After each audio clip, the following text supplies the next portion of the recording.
is Michael, also known as Salty Well, and welcome to Salty Well Episode 3. Today I'm going to talk about speculating on cards and what I look for when I'm trying to buy cards and what I project as future value based on scarcity and potential reprintability of the card. So when looking at Tales of Aria, the card that's really caught my attention is the Alt Art Channel Lake Frigid. That card is very rare and most likely will not be reprinted in Unlimited.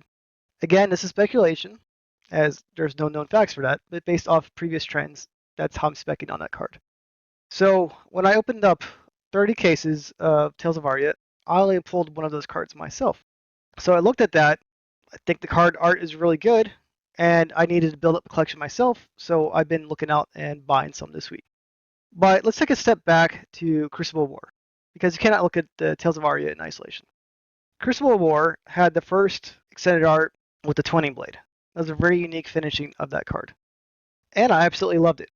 Now, Crucible War had a lot of specs or whatnot on cold foil because we knew cold foil was not going to be reprinted. But the twinning blade really caught my attention. So I had to get as many as I could. And I bought those as low as $100. And those are currently worth $1,500 today. Now, I had no idea it was going to go up that much.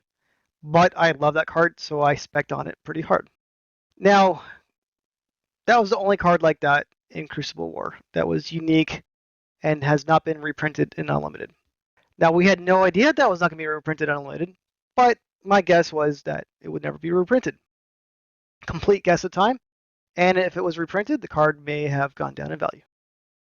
But when we go to Monarch, the next set that was released back in May, we had the Cold Foil Galaxy Black alternate art. And we had 3 extended art cards in there. So we had 4 unique cards in the set. But the Cold Foil Galaxy Black, I had no idea if that was going to be in Monarch Unlimited or not. And my mindset at the time was I wasn't even thinking of that because the 3 extended arts caught my attention. I was like, oh, okay, well, those ones probably won't be in there. I thought the Cold Foil Galaxy Black might be reprinted as a rainbow foil, as that's what was done with the other cards for Unlimited with WTR and art. Luckily, I pulled a good amount of those in my case openings. So even though I didn't spec on that card, I already had the amount of cards I wanted for my case openings. So therefore, I didn't really spec on it. But with that in mind, the 3 extended art cards for Monarch, they look good, but they were so subtle that I don't really necessarily didn't really chase them down as much as I have been with the Tales of Aria cards. Because if you look at the Tales of Aria, it's an alternate art. It looks completely different than the first one.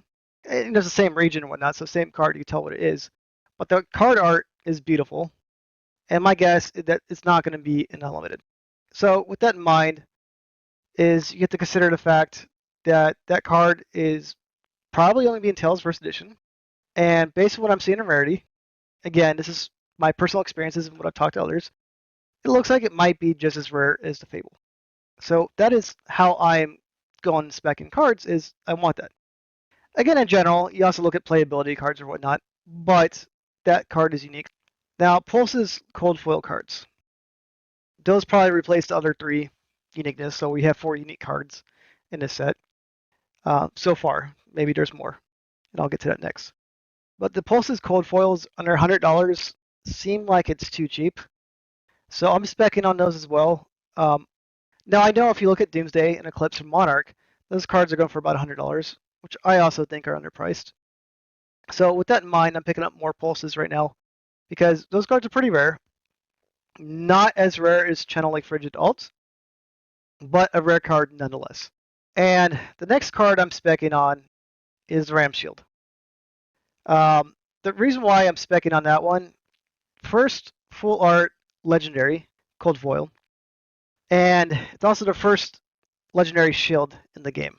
So with that in mind, it's got a lot of uniqueness as a legendary. I have no idea what to expect in Unlimited with this card, but all I know is I built up a decent sized collection of those cards because I don't want to potentially miss out when out of print is announced. So talking about out of print, I don't know how long Tales will be in stock in TCG Player, eBay, Facebook marketplaces. So after auto print is announced, I could imagine, especially if this happens before nationals, I could imagine a potential scarcity and FOMO kick in where you might not be able to get these cards. And same thing too with the Channel Lake Frigid Alt Art is it was 150 about a week ago, and now the current lowest price on TCG Player is about $300. Now, it doesn't mean more people won't open them and the prices will drop. So this is speculation and not financial advice. But I would recommend is when speculating on cards, again, watch the market because prices may be high when a set first releases. So you never know if the set's going to be high or low. So you want to be careful with that. But when you start seeing prices rise, it's sometimes a good idea to buy before it goes up too high. So there's a challenge with that of knowing when to time the market or whatnot. But so my recommendation when speculating is to build up a collection of yourself you feel comfortable buying. Don't overextend yourself, but also feel like you want to pick it up before other people catch on. So I started buying Channel Lake Frigid probably about a few days later than I should have because the market started going up.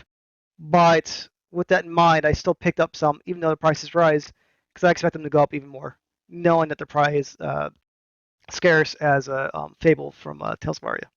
Now, the thing that separates the Channel Lake Frigid alt card from the Fable is, even though Fable Cold Foil will never be reprinted, there will be a Fable Unlimited version in Tales of Aria.